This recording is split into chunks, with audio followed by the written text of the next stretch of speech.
quiero en el octavo sermón referirme más profundamente de las consecuencias de creer sin convicción. Ahora, recuerden que la sola definición de la fe dice que es convicción. Entonces parece contradictorio decir creer, pero creer sin convicción. ¿Qué le dice el título a usted? El peligro de creer sin convicción. O sea, si a mí me dicen que la fe es convicción y yo digo que estoy creyendo sin convicción, entonces rápidamente podría llegar a la temprana conclusión de que eso no es fe, que es una creencia vana.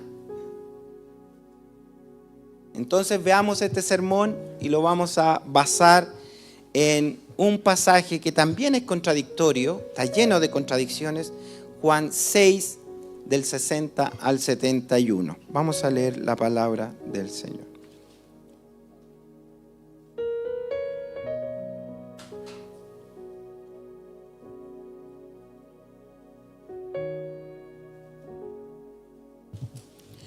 Juan 6, el Evangelio de Juan 6, 60 al 71. Bien, voy a leer en el nombre del Señor.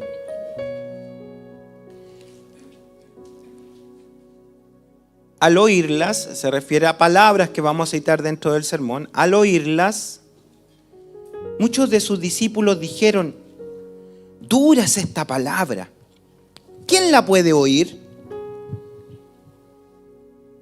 Sabiendo Jesús en sí mismo que sus discípulos murmuraban de esto, les dijo: ¿esto os ofende?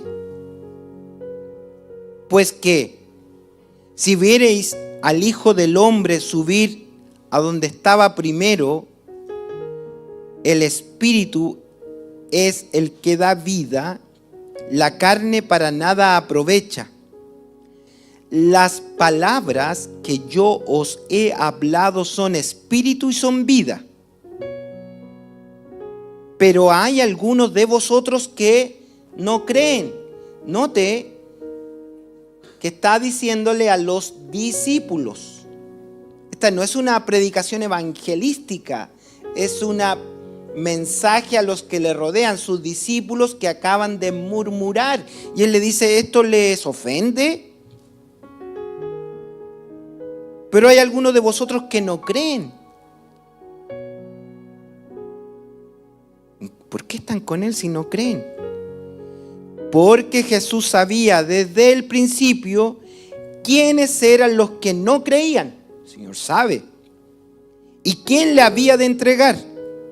Y dijo: por eso os he dicho que ninguno puede venir a mí si no le fuese dado del Padre. ¿Cómo pueden venir a Jesús? Mediante la fe. Entonces nadie puede tener fe si no le fuere dada fe del Padre. Eso está diciendo.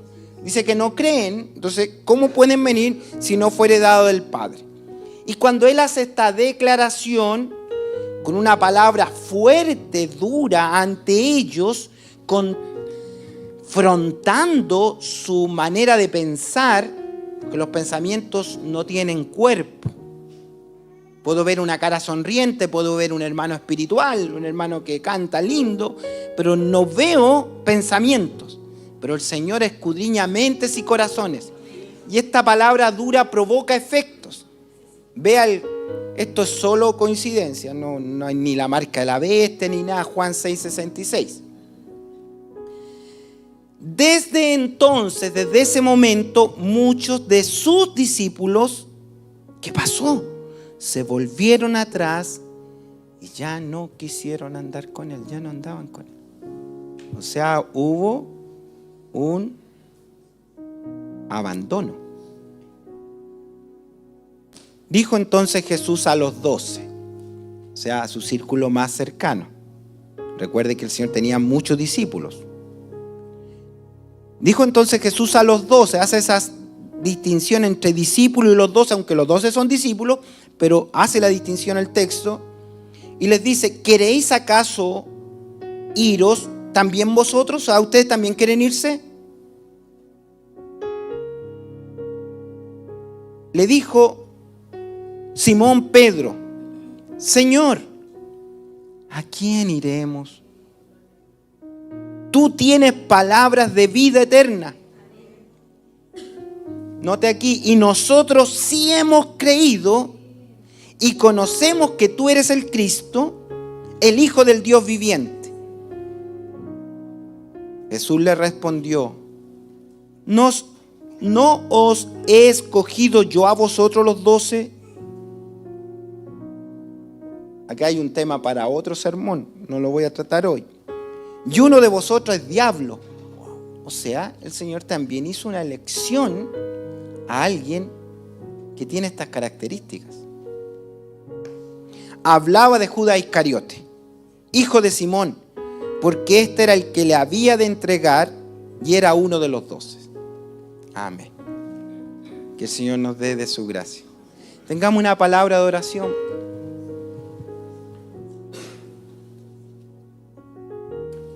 Señor, nuestra vida y todo nuestro ser está en tus manos. Te pedimos que al estar en tu presencia nos vacíes de nuestros pensamientos, de nuestras palabras, nuestras obras. Destruye nuestras imágenes, nuestros deseos, todo aquello que nos separa de ti. Calma nuestra sed, sacia nuestra hambre, llénanos de ti con humildad. En esta hora, en tu presencia, te pedimos que nos transformes a través del poder de tu palabra. Anhelamos que tu Espíritu Santo pueda penetrar en las fibras de nuestra alma, por tu gracia, por tu misericordia.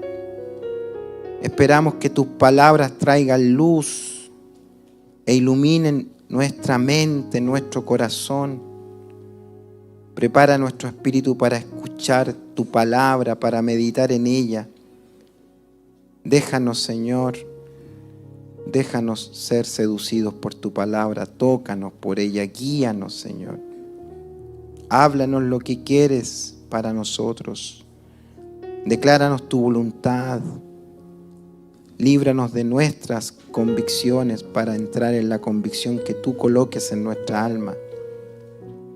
Danos un don para contemplar la gracia, para aceptar tu verdad, para perseverar en ella, en este camino que nos lleva a la gloria eterna.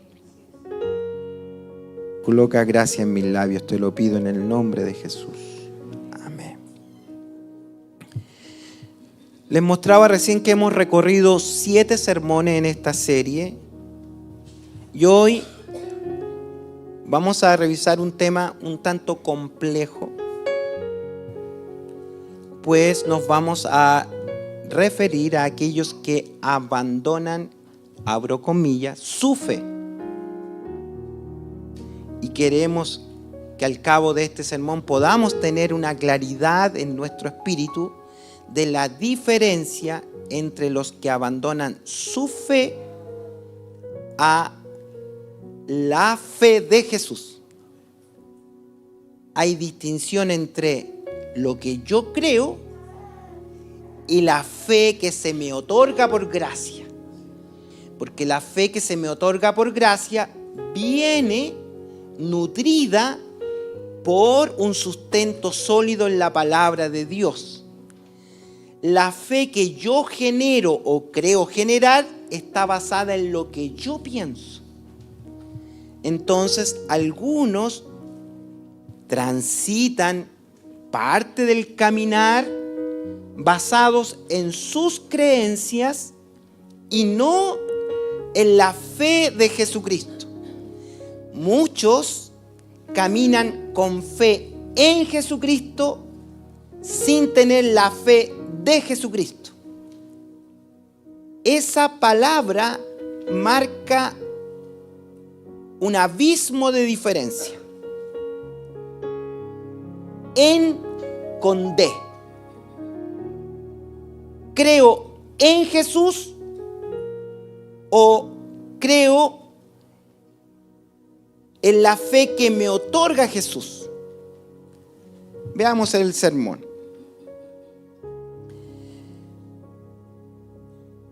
Recuerden el capítulo 12 de Hebreos. Nos dice, después de haber citado a los testimonios de los hombres de fe del capítulo 11, inmediatamente el capítulo 12, versículo 1 dice, por tanto, después de haber tratado a los testigos del capítulo 11, entre comillas, mal llamados héroes de la fe, dice, por tanto nosotros también, teniendo en derredor nuestro tan grande nube de testigos, de tantos testimonios, despojémonos de todo peso y del pecado que nos asedia y corramos con paciencia la carrera que tenemos por delante. Puesto los ojos en Jesús, y aquí dice algo extraordinario, el autor y consumador de la fe. ¿Quién es el que crea la fe? Él. Él otorga la fe, Él crea la fe, el cual por el gozo puesto delante de Él sufrió la cruz, menospreciando lo oprobio y se sentó a la diestra del trono de Dios.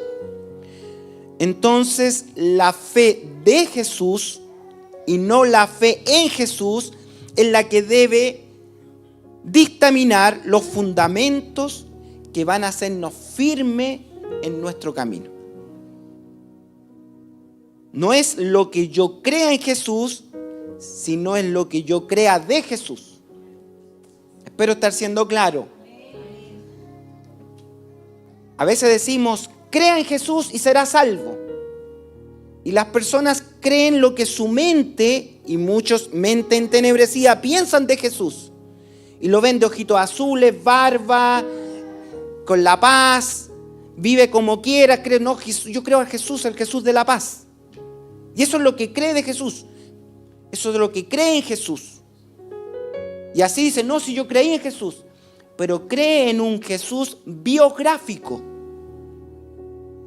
Y ese conocimiento biográfico no salva. Lo que necesito para ser salvo es la fe de Jesús, la que otorga Él. No la que yo deposito, porque yo puedo depositar creencias que son abstractas. Entonces, la verdadera prueba de un creyente es su capacidad para permanecer fiel a pesar de las dificultades y las pruebas, confiando en que Jesús es el Cristo, el Hijo del Dios viviente. O sea, lo único que nos va a sustentar en el camino es la confianza, primero, confianza absoluta que Él es el Hijo de Dios. Cuando dejamos de creer eso, y no solo creerlo o decirlo, sino confirmarlo con la obra de Dios en nuestros corazones, estamos en serio riesgo. Decía Riley, la ignorancia de las Escrituras es la raíz de todo error en la fe, convirtiendo a hombres cristianos en herejes. O sea, podemos estar a 1 centímetro de ser cristianos a ser herejes. Hereje es una persona que no tiene convicción y transgrede los principios divinos. No podemos decir que el mundo es hereje porque no tiene un conocimiento de Dios. ¿Quiénes tienen un conocimiento de Dios? Los que están cerca, los discípulos, los que se congregan, los que están en torno a la verdad. A veces somos selectivos con la verdad, tomamos las porciones que nos gustan y las porciones que no nos gustan las dejamos de lado. No están así, es más relativo, tenemos que pensar que estamos en el siglo XXI y lo que quiera. Somos selectivos. Pero Jesús dijo, Él es la verdad, y cuando Él dice la verdad no es solo un conocimiento, no es cognitivo. Cuando Él dijo en la verdad, dijo yo soy el absoluto. O sea, yo soy absoluto. Le mandó a decir a Juan el Bautista, su primo, que le preparó el camino, le fue a decir, cuidado, no vayas a encontrar tropiezo en mí, porque yo soy la verdad. Lo dijo claro. Le dijo al rey que lo juzgaba, le dijo, tú me puedes juzgar solo porque mi Padre te lo permite. O sea, tú tienes autoridad porque mi Padre te la dio. Y yo estoy puesto aquí porque mi Padre quiso. Yo puedo hacer así y ángeles vendrían porque mi reino no es de este mundo, así que no pretendo pelear contigo. Pero tú tienes autoridad porque mi Padre te la dio. Es la verdad absoluta. Y a veces nosotros caminamos en el Evangelio con verdades relativas. Acomodamos la verdad a nuestra conveniencia y eso es demasiado peligroso. Este pasaje del capítulo 6 de Juan nos va a hablar de la apostasía como un acto de abandonar la fe. Pero de nuevo, comillas, ¿cuál fe? Porque si Dios colocó fe en mi corazón, es una fe segura. Es la convicción de lo que se espera, la certeza de las cosas que esperamos, la convicción de lo que no vemos. Eso es la definición. O sea, si el Señor Dios colocó fe en mi corazón, no es una fe insegura, porque sería su obra imperfecta. Entonces, la apostasía tiene que ver con los que abandonan la fe, pero ¿cuál fe nos preguntamos? Una fe que se autodiseñaron. Y quiero centrar el punto de atención en el Juan 6:66. Paradójico. Desde entonces muchos de sus discípulos volvieron atrás y ya no andaban con él. Reflexionemos, hermano, si Jesús es el autor de la fe y las personas que tienen fe podrían ser objeto de apostasía, o sea, de volverse de su fe, entonces ¿no es una fe tan perfecta? ¿El hombre podrá entonces llegar a apostatar de esa fe? La respuesta absoluta es no. Cuando hablamos de apostasía, no hablamos de la apostasía de la fe verdadera. Hablamos de apostasía de las propias creencias que la gente se ha creado. Como lo dijo el mismo Juan, estaban con nosotros, pero no eran de nosotros. Porque si hubiesen sido de nosotros en el sentido no de estar en el registro de la iglesia, no de estar en el registro de una institución. No, eso es demasiado pobre ese argumento. No. Estar con nosotros es estar unido con lo único que nos une. No nos une ni la política, no nos une nada más que la fe en Jesucristo. Eso nos hace llamar hermanos. Nos abrazamos, nos traemos porque somos hermanos. Podemos ser de diferentes nacionalidades, diferentes realidades, diferentes culturas, lo que quiera, pero nos abrazamos como hermanos porque tenemos la misma fe, una fe común. Pero de nuevo, una fe que la da Jesucristo y no que la crean los hombres. Ahora hemos avanzado de que hay un peligro entonces de creer sin convicciones. De creer lo que queramos creer. Y en esta porción del capítulo 6 entonces Jesús está ejerciendo una fuerte presión sobre sus seguidores. Hay muchos que lo siguen y los va a presionar porque siempre la presión, o siempre la prueba, o siempre el conflicto o la confrontación va a hacer que salga a relucir qué hay dentro de nosotros. Decían los antiguos pastores ancianos, como nos enseñaban ellos, dice, aprieten un poquito al hermano nomás y vamos a ver qué hay dentro. Un testimonio de mi señor padre que ya está en la presencia del Señor. Joven, lo querían mandar a predicar en su iglesia. Era primo del pastor inclusive. Y pasa el pastor por el lado de él y le pega un codazo fuerte, dice, me contaba mi viejo. Le pega un codazo fuerte. Y él dice, ¿qué te pasó? ¡Ay, que soy feo!, le dijo. ¿Y no te has mirado al espejo? Dijo, hasta ahí llegó el predicador. Pues no, sacó lo peor de adentro. La presión hace a veces que salga lo que realmente hay dentro de nosotros. Entonces lo que va a hacer el Señor es exactamente, no les pegó un codazo, pero sí les habló con la palabra de doble filo. La palabra de doble filo o puede dar vida o puede dar muerte. Cortar cadenas o cortar cuellos. Entonces, él va a hacer un diagnóstico profundo sobre la base de las creencias que sus seguidores tienen para ver si ellos tienen fe en Jesús o tienen la fe de Jesús. Y esa es la pregunta que quiero dejar sembrada en usted para que usted se haga un autodiagnóstico. Si usted tiene fe en Jesús o tiene la fe de Jesús. Porque hay un abismo de diferencia. Porque a quien usted le pregunte si cree en Jesús le van a decir que sí. Sí. Hasta un ateo dice que sí. Pero esa fe no es la que marca. Entonces de repente tenemos que ser apretados para descubrir lo que hay en nosotros. Y eso es lo que hace el Señor. Entonces, los minutos que tengo, veamos dos contrastes en esta porción que leímos.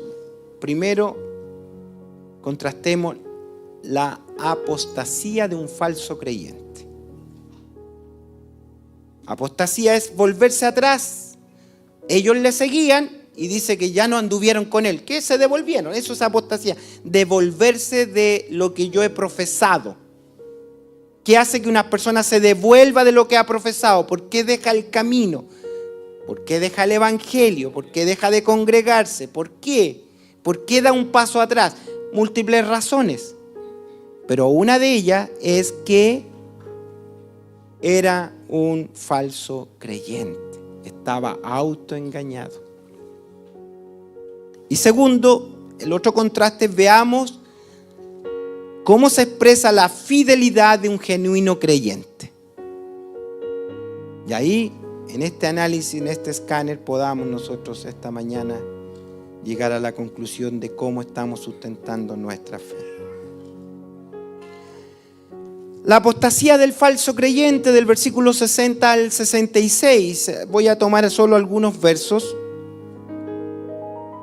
Al oírlas, decía el texto, al oír unas palabras, muchos de sus discípulos dijeron, notemos eso, los discípulos, no son gente extraña, dura es esta palabra, dura. O sea, claramente están evidenciando que hay una presión fuerte sobre ellos. ¿Quién la puede oír? Interesante esto, hermanos, sobre todo adelantándonos para el próximo domingo, que la fe viene por oír. Y si la palabra es dura, ¿cómo voy a tener fe si no la oigo? Entonces están cerrando la puerta a la verdadera fe. Si eso es lo peor que puede pasar con el ser humano, es que cerrar sus oídos a la fe y quedarse con sus pensamientos. No, si yo creo a mi manera, yo sirvo a mi manera. No, es como dice, yo ya tengo esta forma y yo creo en el viejito sentado en un trono blanco, Dios es amor, los va a perdonar a todos al final. Su pensamiento, aunque le hable la verdad, está cerrado, porque dura es la palabra, porque la palabra va a venir a confrontar mis propias creencias y va a venir a confrontar mi propia forma de vida. Sabiendo Jesús en sí mismo que sus discípulos murmuraban de eso, de nuevo, ¿quiénes son los que murmuran? ¿Quiénes son los que encuentran fuerte la palabra? Los que están cerca de Él. Estas no son las multitudes comiendo pan y peces, estos son sus discípulos, a los que Él fue llamando a que estuvieran con Él. Y el Señor le dice, ¿esto les ofende? ¿Les ofende la palabra? Si esta es la sanidad para ustedes, ¿cómo les ofende? Es más, añade más adelante, dice, las palabras que yo os he hablado, les he hablado son espíritu y son vida. ¿Cómo no entienden? Lo que yo les hablo son espíritu y son vida. Pero hay algunos de vosotros que no creen. Entonces, claramente, hay una dureza en el mensaje del Señor hacia ellos. Dice Jeremías 23, 29, ¿no es mi palabra como fuego, dice Jehová, como martillo que quebranta la piedra? Claro, cuando la palabra verdadera, que es la que genera fe en las personas, es un martillo que va a quebrantar el corazón, porque nosotros, por esencia, somos duros de corazón. Nuestra condición sin Dios es muerto en delitos y pecados. No hay tal nacimiento en cuna de oro. Somos pecadores. Y como pecador nuestro corazón es duro y necesitamos que algo quebrante este corazón duro. Y eso que lo quebranta es solo, única y exclusivamente la palabra de Dios, viva y eficaz. Que es como una espada que corta y que penetra, dice, hasta discierne las intenciones del corazón, los pensamientos, dice. Los discierne todo, lo destruye todo. Entonces, el Señor habla con una dureza en términos de que ellos acepten, que reciban la verdad. Y para poner en contexto por qué ellos dicen al oírla, tendríamos que tener un tiempo prudente para decir qué les dijo que les causó tanto, qué les removió el piso. Eso dice al oírla, no leímos todo el capítulo, no estamos en contexto para saber qué les habrá dicho el Señor que les movió el piso. Venían todos contentos a cantar el corito ese día y voy a estar un corito, después voy a irme a un rico almuerzo, a haber disfrutado un culto en la presencia del Señor. ¿Y qué les dijo la palabra que los dejó? Esa es la pregunta. ¿Qué les habrá dicho? Pongámonos en contexto. Son judíos, gran parte, gran mayoría.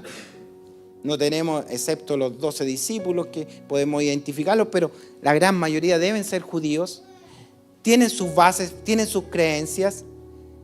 Y aparece un rabino con virtudes que aparentemente es el Mesías. Aparentemente ellos no tienen plena convicción de eso, pero saben que tiene poderes, cuando habla es profundo y lo están siguiendo.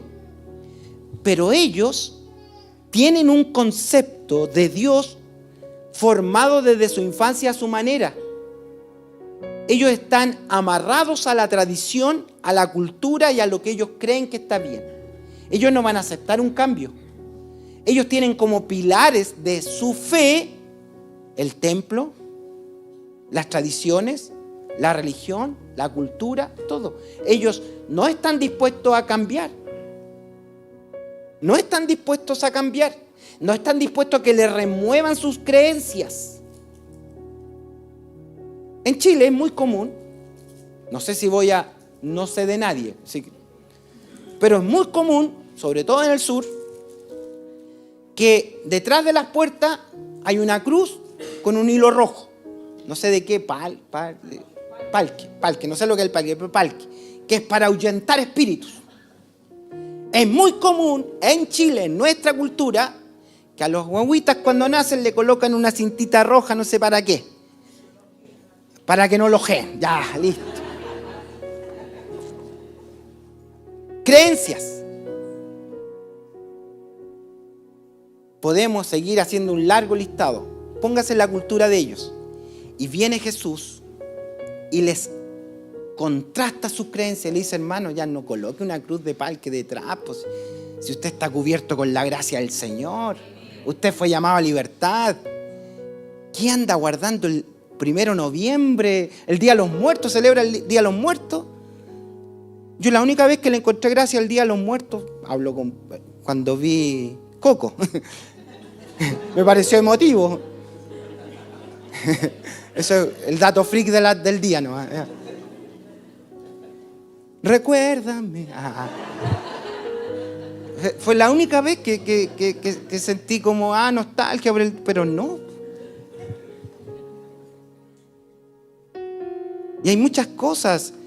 En el tiempo de la iglesia va a encontrar usted que la gente se bautizaba por los abuelitos para que fuera salvo. Mi abuelito se fue sin Cristo y pasaba, pastor, únjame por mi abuela. ¿Y su abuela dónde está? No, ya se murió hace como 20 años. Y ellos creían eso. Entonces, cuando a usted le empiecen a confrontar sus ideas erradas de la verdad, no es tan sencillo.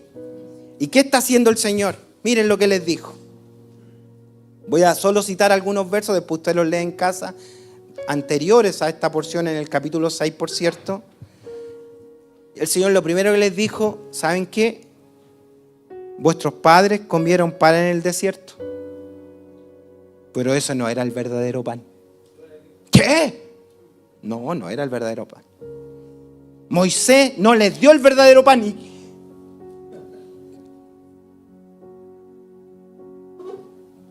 Nosotros te estamos siguiendo y el Señor le dice, no, nadie puede venir a mí si el Padre no lo envía. Ustedes están aquí porque el Padre los envió. No, si yo voy cuando quiero, yo tengo agenda, yo reservo los días. Les dice más, el pan que vuestros padres comieron en el desierto no era el pan verdadero porque todos ellos murieron. Se quedaron tendidos en el desierto, igual murieron, igual fueron desechados. Imagínense cómo los va confrontando. Y les dice, ¿saben qué? Yo soy el pan vivo que descendió del cielo. Y el que de mí come va a tener vida eterna. No, te volviste loco. No. Entonces, eso y otras cosas, estas cosas dijo en la sinagoga enseñando en Capernaum. Ahí en Capernaum les enseña todo esto y en Capernaum se provoca esta crisis, primera crisis de los seguidores de Jesús, los primeros que lo abandonan, y un gran número dice que ya no quieren andar con Él, porque el Evangelio viene a confrontarlos, porque el Evangelio les viene a decir, no, hay exclusividad en Jesucristo, el Evangelio es exclusivo, no inclusivo.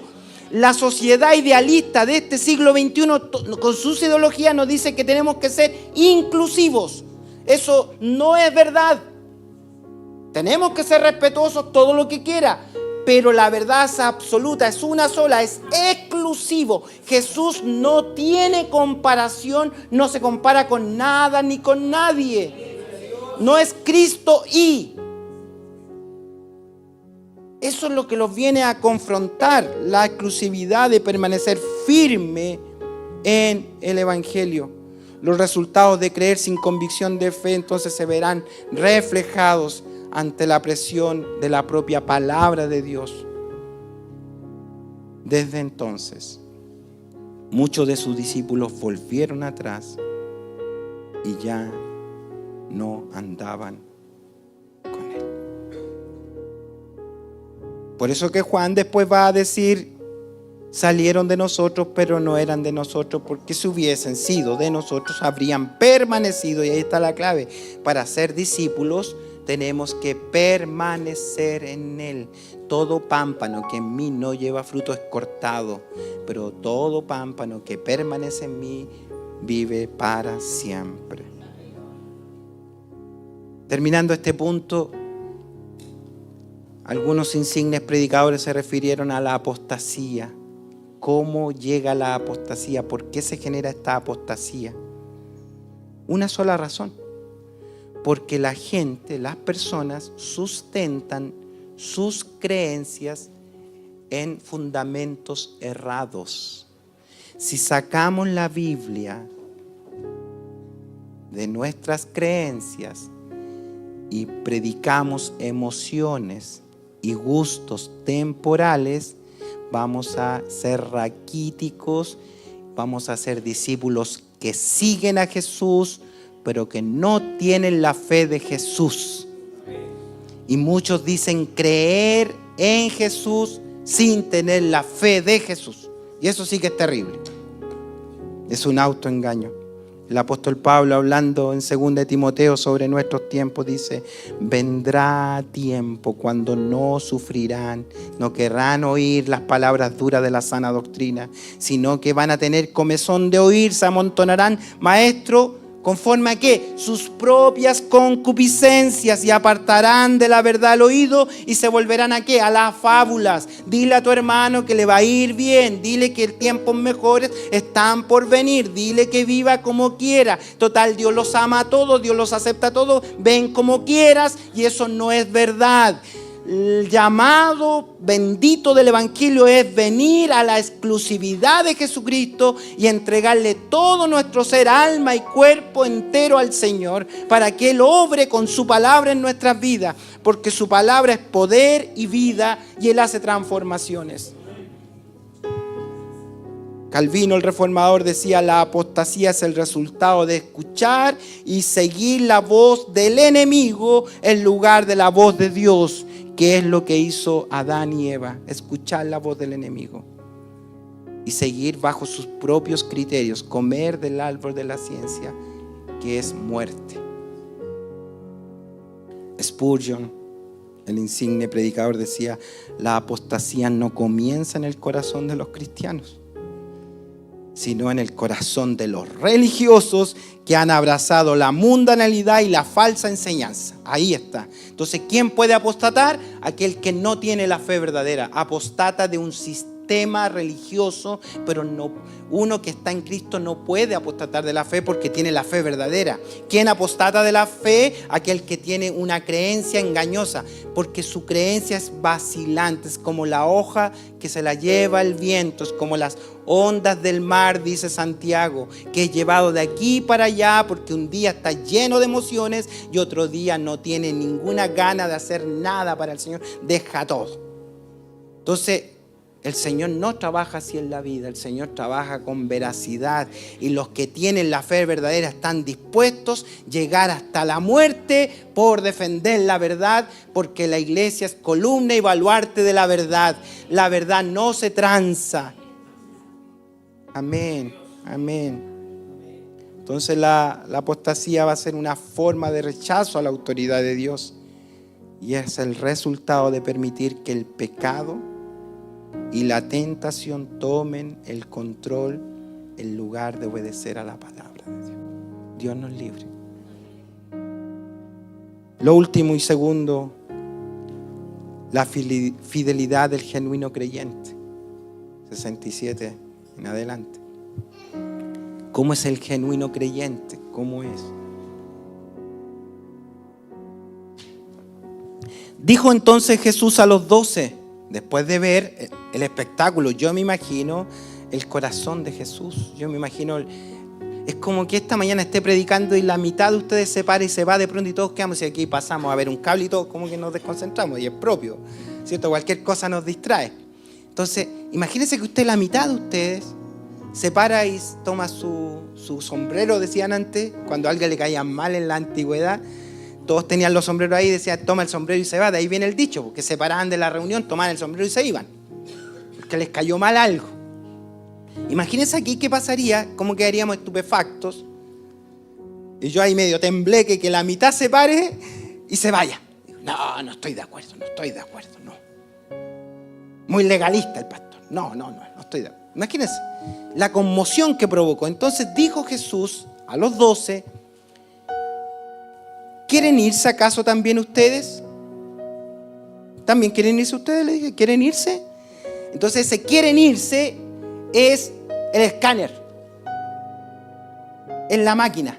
Le pasaron el escáner. No tenemos al bioquímico acá que sabe de eso. Pero le pasaron, lo metieron en el escáner y empezaron a salir ahí. Y rápidamente los discípulos hicieron un autoexamen. A ver, ¿cómo están mis creencias? ¿Creo o no creo? ¿Soy de verdad o no soy de verdad? Y empezó ahí el examen. Y sale el resultado inmediato, un escáner instantáneo. Y Pedro dice, ay Señor, ¿a quién iremos? Tú tienes palabras de vida eterna. Y sabes, Señor, nosotros sí hemos creído y conocemos que tú eres el Cristo, el Hijo del Dios viviente. Es enfático, nosotros, hace la distinción, ¿ve? Dice, nosotros sí hemos creído, esos no creen, se separan. Porque no hay comunión entre la luz y las tinieblas. No hay comunión entre la verdad y la media verdad, porque es media mentira. No hay comunión. Las cosas son claras, son blanco o negro. No hay matices en el Señor. El Señor es verdad. Y la verdad tiene que ser anunciada. No puede haber acomodo. Jamás. No funciona así el Evangelio. Ahora, me sorprende. ¿Quién les predicó a los discípulos? Aparte de que ellos escucharon la verdad, pero cómo ellos llegaron a la convicción de que tenían la fe verdadera en el Cristo, el Hijo del Dios viviente. Podríamos tener discipulado aquí y hacer una encuesta, pero se los voy a decir rápido. Y aquí cuando yo leí esto, yo quedé así.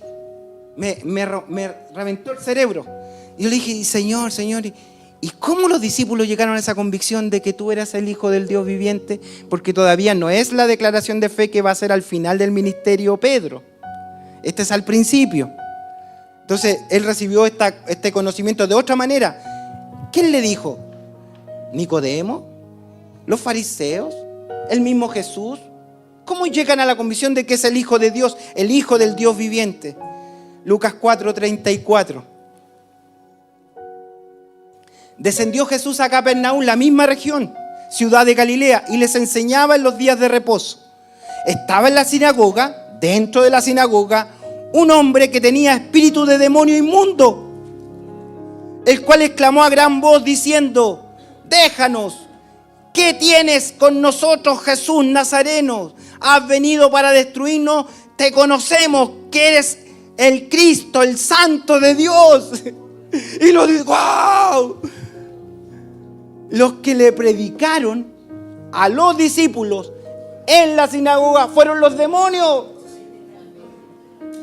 Mire, esto a mí me reventó el cerebro. Entonces después cuando ellos van y dicen: ¿a quién iremos, Señor? Si hasta los demonios reconocieron que tú eres el Hijo del Dios viviente, ¿cómo te vamos a dejar si contigo estamos seguros? ¿Cómo vamos a abandonarte si tú eres el Todopoderoso?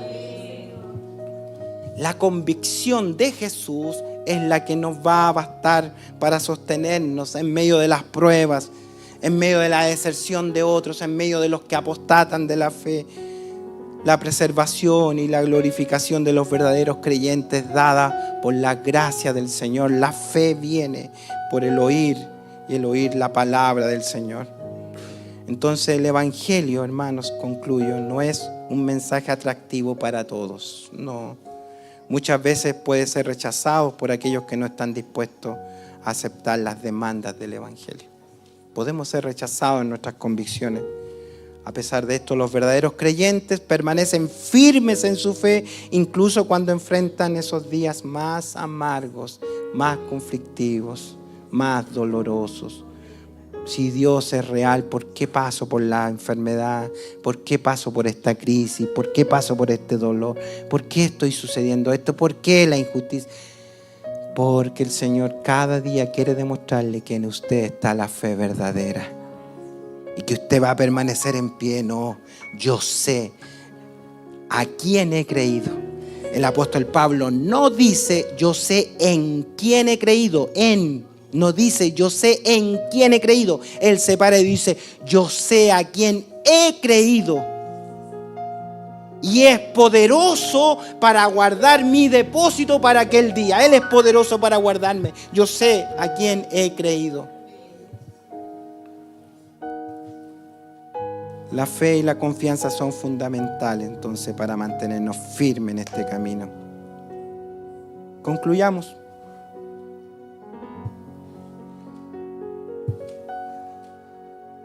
Entonces, cuando tenemos una fe verdadera, tiene que ser una fe activa. Usted no puede decir tengo fe y no activa. Voy de inmediato y Santiago se para en medio de la congregación. El apóstol Santiago me dice: muéstrame si tienes fe mediante tus obras. Pues si tuvieras fe, habrían obras, habría perseverancia. No perseveramos para tener fe, perseveramos, tenemos obras porque se nos fue asignada la fe. Entonces, si me dices que tienes fe, muéstrame tus obras. Muéstrame cómo pasan los procesos el día más amargo. Muéstrame cómo vas a pasar la crisis. Demuéstramelo. Muéstrame que tienes fe. Veamos que hay dentro de ti, como el oro en el crisol, que salga a relucir el brillo de la gloria de Dios en tu alma, en tu vida. Hemos ido a visitar enfermos, hemos ido a visitar moribundos, a darle aliento al moribundo, y el moribundo nos termina dando aliento a nosotros. ¿Cuántas veces ha pasado que vamos a orar por un hermano que está en la situación más crítica y el hermano termina animándonos a nosotros? Nosotros decimos, ¿qué le digo al hermano? ¿Cómo oro? Señor, dame gracia para decir una palabra precisa a este momento tan duro que está pasando, Señor. Y llega y el enfermo nos predica a nosotros. ¿Qué es eso? Que está reluciendo la fe de Jesucristo en ese corazón para testimonio de muchos. Segundo, la verdadera fe está basada solo en la verdad de la inerrable palabra de Dios y en nada más. No son argumentos. Sé que en ti está la fe no fingida, le dijeron a Timoteo, que habitó en tu abuela Loida, en tu madre Eunice, y sé que también está en ti. ¿Cuál es esa fe? ¿Acaso se puede vaciar fe? No, es el traspaso, el conocimiento de la verdad de Dios. Por eso se le ordenaba a los israelitas Háblale a tus hijos en la mañana, en la tarde, al andar por ellos en el camino. Dile que Jehová uno es. Dile que es bueno. Dile que es fiel. Cuéntaselo a tu hijo. Dile en la mesa, aunque tenga abundancia, dice, esto lo mandó el Señor. Si vas a comprar, dile, esto lo provee el Señor. Si estás enfermo, dile, el Señor hará misericordia. Cuéntale, dile a los que te rodean que tenemos una fe sólida en la verdad de Dios.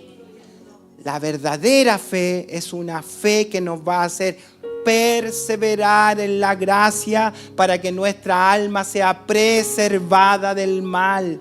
Perseverar en la gracia es asistir, hacer, orar, congregarnos, aprender la palabra, solidificar la fe. Alguien dijo por ahí, pero ¿por qué estudian tanto? ¿Por qué tanto la palabra? Se van a volver cabezones. Ay, Señor, yo quiero que mis pies sean de bronce bruñido, como le muestran a Ezequiel, cimentado en la verdad, porque hay mucha ideología. A los niños les siembra ideología 6 horas diarias, y súmele el celular, súmele la televisión, súmele los amigos, como la ideología les siembra. Necesitamos que estos cerebros sean llenos de la palabra y del conocimiento del Señor. Lo último, una fe produce siempre frutos espirituales. Se va a notar que hay fe verdadera. Que el Señor nos ayude, que su gracia bendita, su Espíritu Santo pase por las fibras de nuestra alma, identifique aquellas creencias que no tienen asidero. Nada de andar declarando, por favor. Nada de pensamiento positivo, buenas vibras. Dile al que está a tu lado, le va a ir bien mañana, confiesa, decláralo con tu boca. Ay, Señor Jesús, porque cuando viene la vida real, nada de eso funciona. Eso es mentira, eso es engaño. No, póngale la mano y dígale que esta semana le va a ir bien. No, predícale la palabra. Enséñale la palabra. Te encarezco delante de Dios, le dijeron a Timoteo, predica la palabra, instruye la palabra, redarguye, reprende con toda paciencia, con toda doctrina, porque habrán tiempos que los hombres buscarán solo el deleite del oído, deleitarán el oído con las cosas suaves que a ellos les gustan, les agradan, pero están comiendo veneno humanista, ideología, exitismo, que te va a ir bien esta semana, súper buena para todos, profetizo, declaro, esta semana puertas abiertas para todos, y el hermano apenas puede con sus pecados, apenas puede con su debilidad, apenas puede con su genio, apenas puede con congregarse, todo le cuesta, y no, pero le va a ir bien, no le va a ir bien, le va a ir mal. Le va a ir mal. El Evangelio viene a confrontarlo, a tomarlo del pecho y sacudirlo y decirle, ya pues, ¿tienes fe verdadera o estás autoengañado? Y si estás autoengañado, corres serio riesgo que vayas rumbo a tu casa, te venga una ACV, nunca más puedas orar y te vayas rumbo a un lugar donde nadie quiere ir. Lo dijo Jesús, amado, lo dijo Él. Muchos me dirán, estuve en la iglesia, pertenecía a la iglesia, era familiar de... Esa era tu creencia. Eso era lo que tú creías. Tercera generación, eso es lo que usted creía. No. Necesita el gen verdadero, la simiente verdadera, que es el Hijo del Hombre, el bendito Salvador en el corazón. Ese es el gen que necesitamos para vivir y vivir para siempre. Todo pámpano que no está pegado a mí va a ser cortado. Esa es la palabra del Evangelio. Esta mañana estamos aquí para darle gracias al Señor y para decirle, Señor, dame esa fe.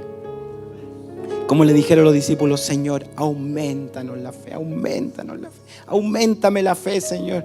No en nosotros, nosotros no producimos fe. Lo que nosotros producimos está en Gálatas capítulo 5. Puras obras engañosas, las obras de la carne, eso es lo que produce. Se lo dice a la iglesia, no se lo dice al mundo. Todas las cartas le hablan a la iglesia. Manifiestas son las obras de la carne, manifiestas son, eso es lo que usted produce. Necesitamos decirle, Señor, ¿a quién iremos? ¿A quién vamos a ir? ¿Dónde voy a buscar socorro? ¿Dónde lo encuentro, Señor? ¿Dónde encuentro socorro? ¿A dónde voy? Voy a la tumba de Hoover, voy a la tumba del obispo Umaña, voy a la tumba de Wesley. ¿A dónde voy? Voy a tu tumba y voy a la tumba del Señor y está vacía. Y Él me dice, yo vivo y vivo para siempre y estoy en todo lugar. Yo le invito a que incline su corazón, incline su rostro, incline su vida esta mañana delante del Señor y le diga, Señor, ¿a quién iremos? Solo tú tienes palabras que dan vida al alma.